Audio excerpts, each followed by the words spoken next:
To install the motherboard into our case, we first have to position the risers. The risers are designed to raise the motherboard off the back of the case to prevent an electrical short. The risers are screwed into positions around the back of the case to match up with screw holes on the motherboard. The risers have screw holes in them to allow another screw to go through the motherboard's holes and secure the motherboard to the case. Some cases come with risers that clip into place, and other cases have risers that are built in. The best way to find the positions for the risers in the case is to hold the motherboard in place and look for holes in the case that correspond to holes in the motherboard. Be sure to put risers wherever a screw can go through a hole in the motherboard. It's important not to add unneeded risers, because any risers that don't correspond to a hole in the motherboard will make contact with the circuits on the back and short out the board. Once the risers are in place, we need to install the faceplate for the motherboard's external connectors on the back of the case. The faceplate is included with the motherboard. You may have to remove part of the plate with your screwdriver if it covers the connectors on the motherboard. The case will usually come with a generic plate you have to remove. Press the edges of the plate from the outside of the case, and it will pop out. Then slide the faceplate that came with the motherboard into place from the inside of the case. Press around its edges, and it will snap in. To attach the motherboard, insert it into position and move it to the back of the case, so the external connectors are sticking out the back. You should see the risers through the holes in the motherboard. Put the first screw in the top left hole, but leave it a little loose. This will hold the motherboard in place and still allow you to move it slightly in order to add the remaining screws. Add the next screw at the bottom right of the motherboard and leave it loose as well.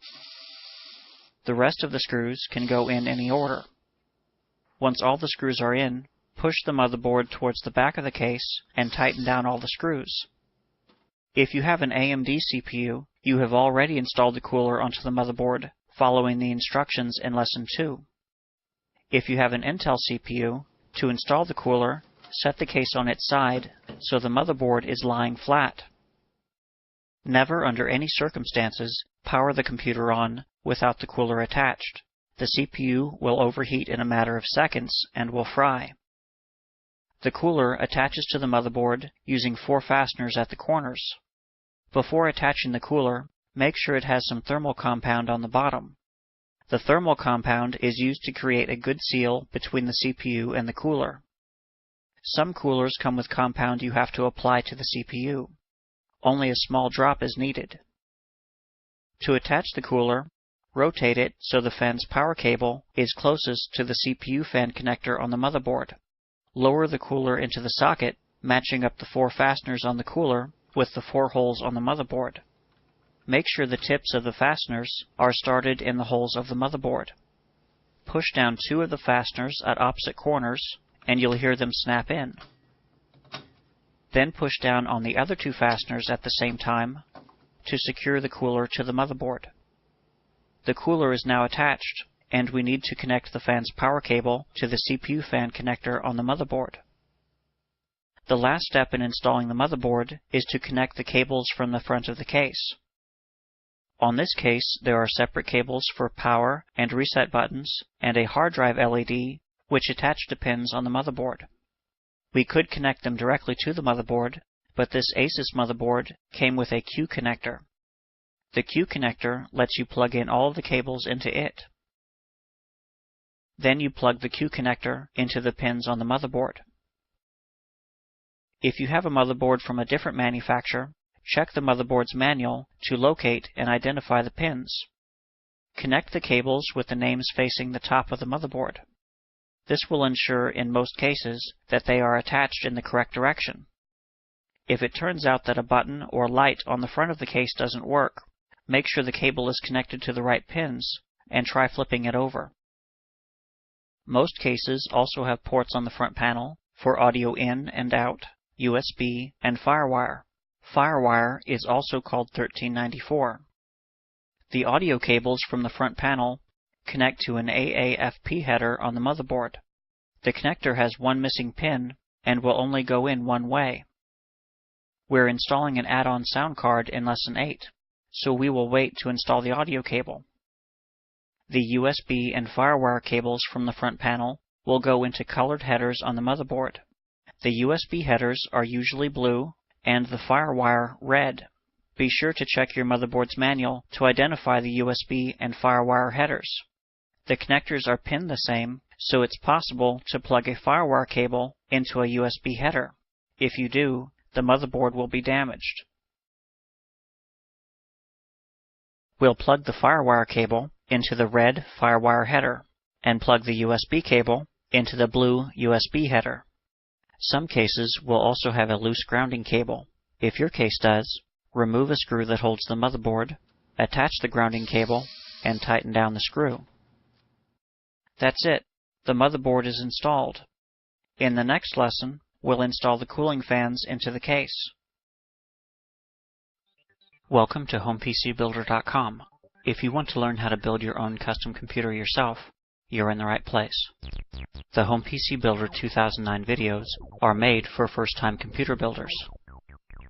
The 2009 videos cover Intel Core i7 and AMD Phenom 2 CPUs, DDR3 memory, including triple channel setups, Crossfire and SLI for improved graphics performance, and much more.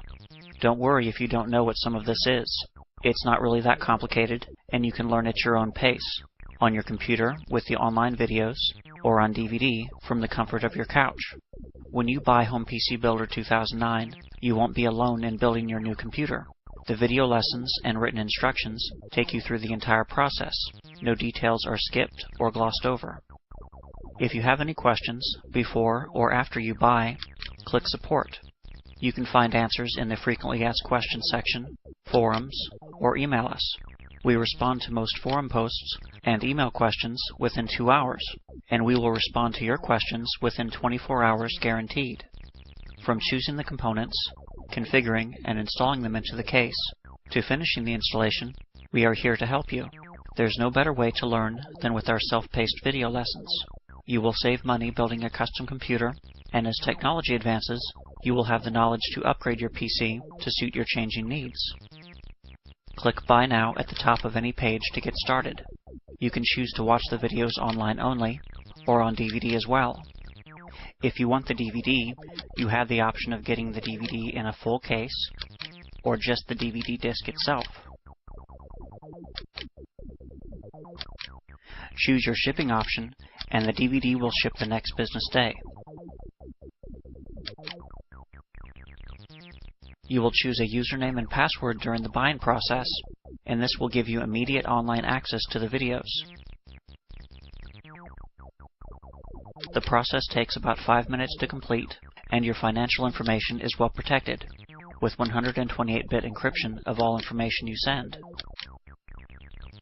After the buying process is finished, enter your username and password, and all of the videos with full written instructions are available to watch.